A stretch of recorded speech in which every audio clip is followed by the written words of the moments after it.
In the cannabis space, he needs no introduction, but for those who may not be familiar, Derek Pedro um, is he pretty much brought in quite a few genetics into the the legalized system. If you've consumed cannabis in Canada, you've probably tried a strain that Derek Pedro brought in, but he will be coming up on.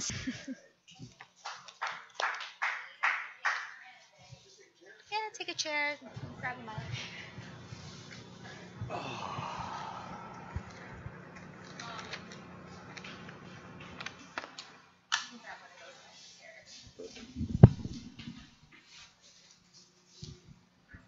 All right, so my name is Derek Pedro. Thank you for having me here at Vapor Central today. I'm here talking about breeding today on a really low, I'm the old guy in the room. Been doing this for a long time.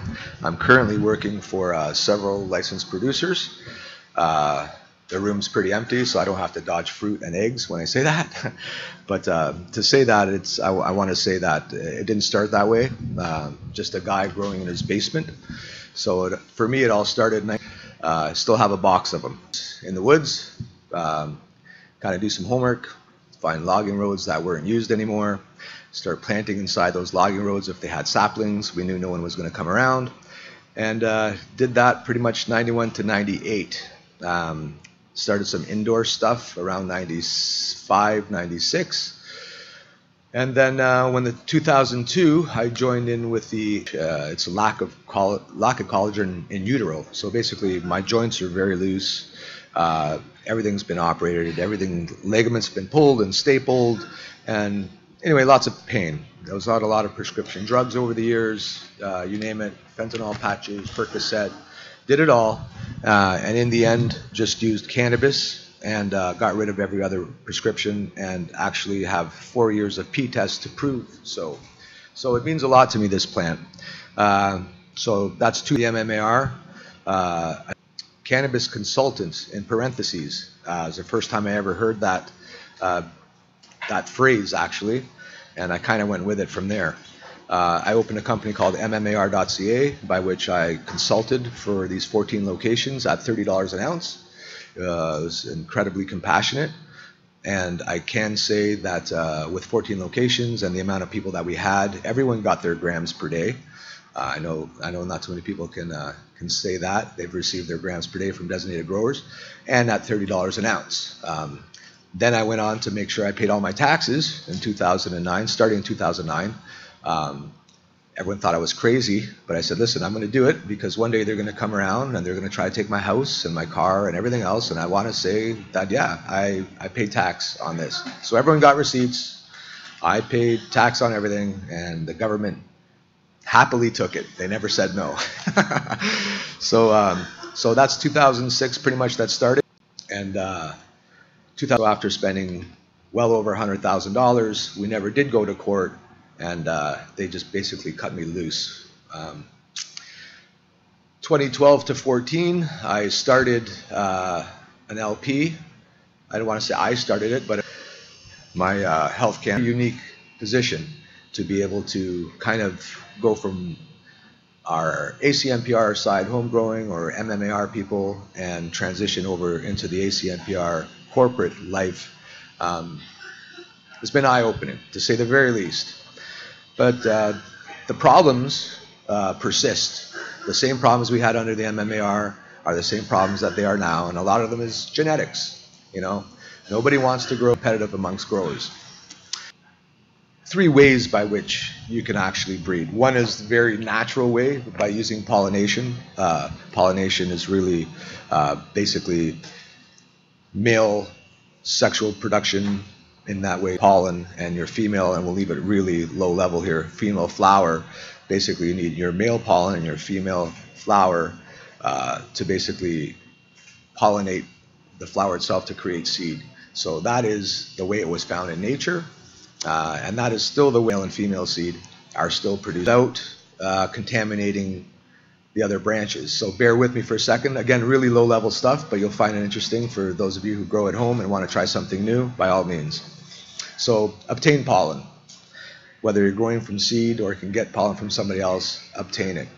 If you're an established guy, girl, grower, and have multiple strains, collect your pollen. You put your male plant on a jig once you determine he's male, put a mirror underneath, he opens up his pollen sacs, it falls on. Do this in a room, by the way, you don't want it anywhere close to your female plants.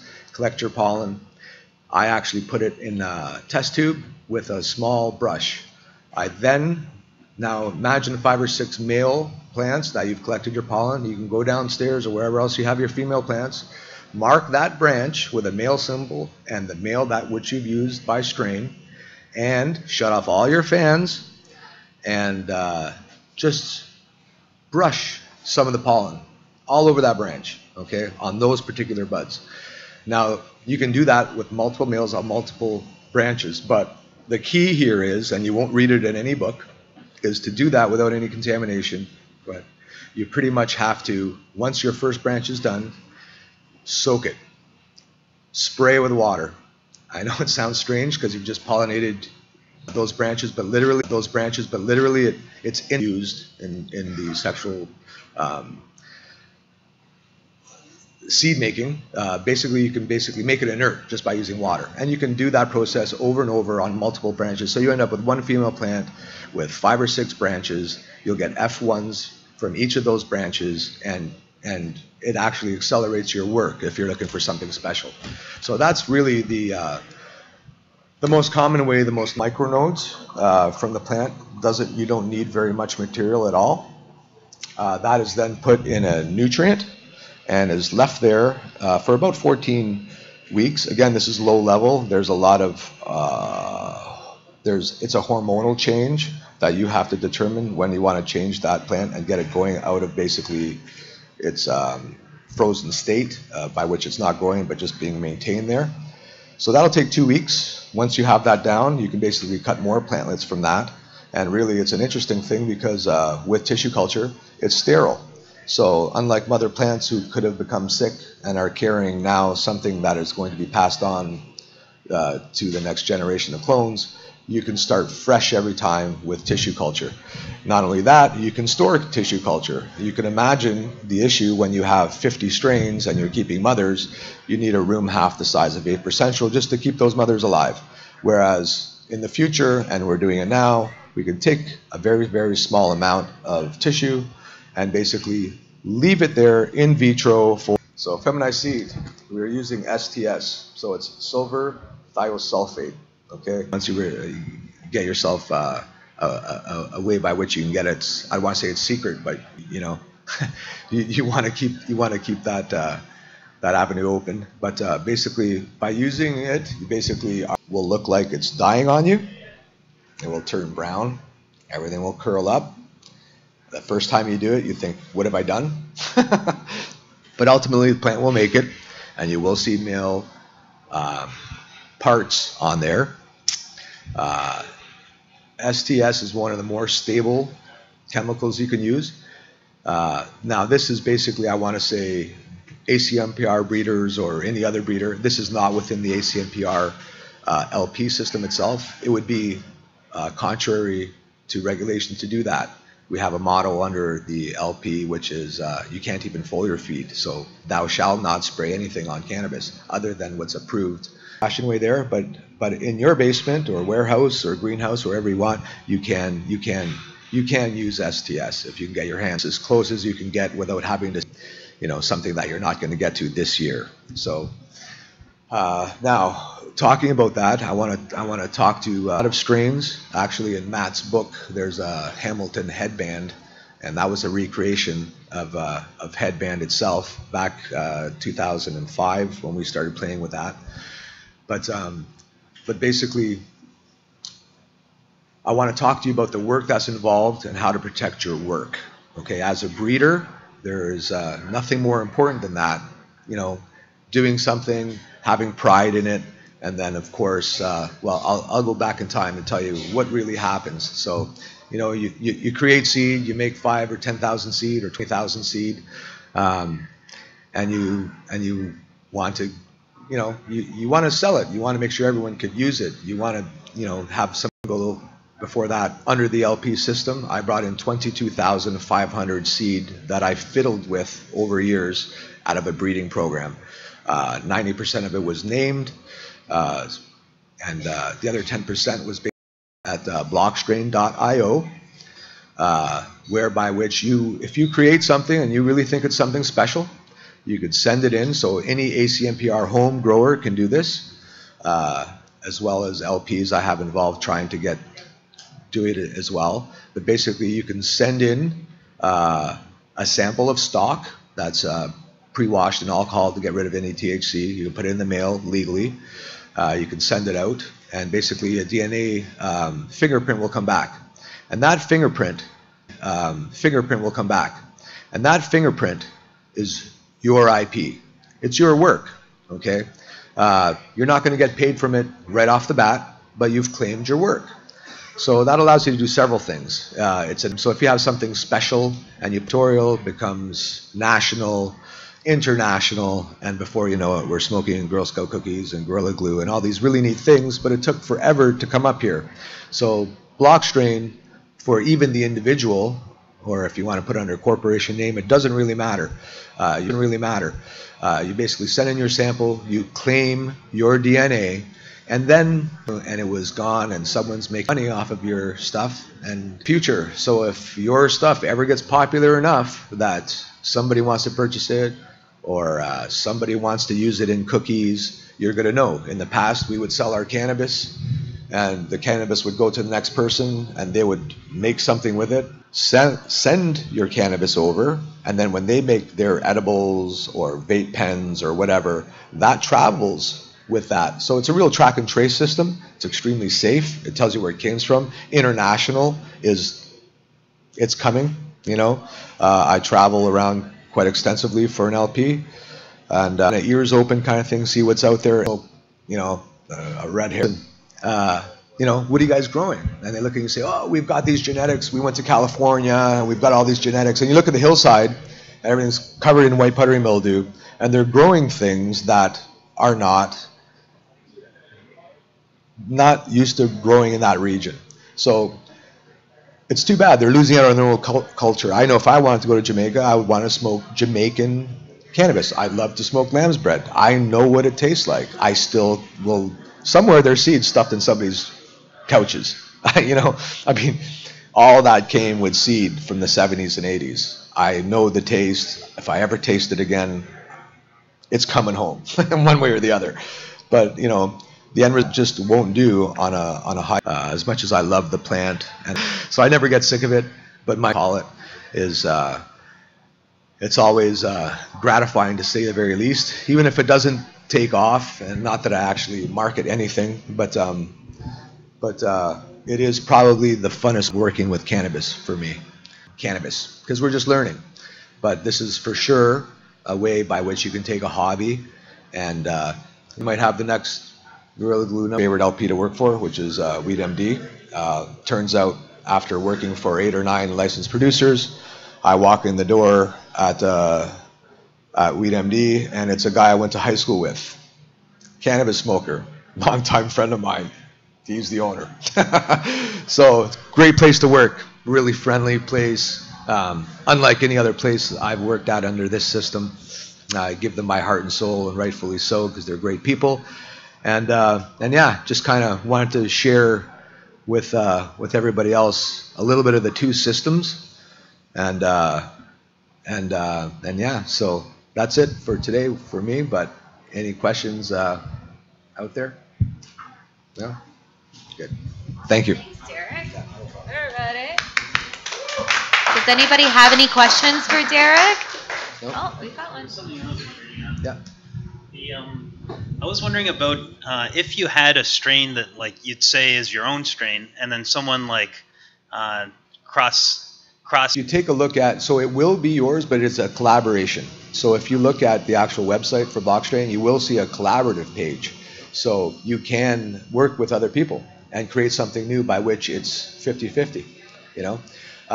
There is going to be issues pre-Blockstrain date. Someone's going to claim AK-47 was theirs, or whatever else, some strain that's been around forever. But really going forward, it allows for an accelerated breeding program by which you can talk to your peers and trade amongst your peers if you choose so through the database, which was unheard of before. Really, you just have to guess, and so there is a collaborative effort page by which you will get a 50-50 share going down the pipeline. Yeah. Anybody else? No. Tracy has some questions Yeah. ready. So Derek, you've consulted with a number of LPs. What is the one piece of advice you would give to a grower looking to shop his or her genetics to the legal market? Okay, so again, make sure you have it protected with through your DNA. There's been some lawsuits, even through LPs. When you have the DNA, it's completely different. So you could just imagine that they're claiming it's something, and as a patient, I could get it at home and send it in, and find out if really that's what it is or not at the patient level. So that's what really you can do. Prior to this, there was no real way. When I came in, I have a provisional sale from Health Canada, whereby which you talk to the LP, and you guys think of the price. It could be by seed, it could be for the whole batch. I didn't get much money out of it. I got that far, Yeah, right? absolutely. But so you for it. So. Sure. Good stuff. Yeah. So Derek, you're pretty well known for a couple of strains. What's your favorite at the moment? So I have a strain that is. Most people don't want to grow it because when I say it's a 14-week flowering sativa, it scares the hell out of them, right? So who wants to grow something 14 weeks in flower plus whatever, how many ever weeks in veg? But but when I explain to them, or they come and see the plant grow, that literally you get 2 or 3 times more from this plant than you would a traditional indica. Seeing is believing, right? So we have a strain there. It's called so we've called it Pedro's Wine Gums, which has been around. You'll seen it around dispensaries and such over the last 12, 15 years. Previously to dispensaries, we called them compassion clubs. Dispensary is a relatively new term, the last 4 or 5 years for me anyway. But basically, you would see my wine gums at these places. And then I have a lot of other strains that were recreations. So basically, Hamilton headband that Matt named for me in his book there some 10 years ago was a recreation. It wasn't actually headband. It was, what did they make headband with? It was my earlier years. What did they make it with? Well, I have that seed. Oh, and he's got that clone. So we recreated it, right? So, which again was IP. And I could have named it something else, and actually Matt did for me. But today I would have put that in through Blockstrain and would have got paid. So a lot of recreations, California Orange, a lot of old stuff that, like I said, when I started this, I had hair. It was black hair, and there was lots of it. So it's a long time ago for me. But still, I don't want to call it a game. Still in this. But, a lot of we have to deal with in the system with a quality assurance person, and everything we use sheets. So a lot of these great cannabis fertilizers that I've used in the past, you want to use them. So, you tell your QA guy, you're like, hey, listen, I want to use this problem. Tell them to send me the data sheets. That end up happening there. It's hard to do commercial and have that love for 20 plants, okay, that you would do for 20 or 50 plants or even 100 plants. But I think when you start getting into automated systems, like we're doing now, and 10,000 square foot rooms, and even though there's 4,000 plants, it's just 2 strains there. And once you understand and have historical data on those strains, and it takes years, I've got a great team now that they're scientists, and I can go to them now and say, hey, what do we have here for the last 2 years? And you could start looking and seeing why it's changed. So yeah, there's been falling THC levels, but I've grown the same plant under one LP, or I've been a consultant there and watched that plant that I brought. So really, it's about what you're doing in the room, and it could have been a million different things, just like any basement guy would. All of us, every person who grows cannabis will always bring you the best cannabis that they've ever grown to show. But the stuff, those weeks that we never showed anybody, it's because we learned something, and we'll never repeat that mistake again. So same thing goes with the LPs. It is a learning by using craft growers, but need them so badly to make sure that that's on the menu. Having a quads is on the menu.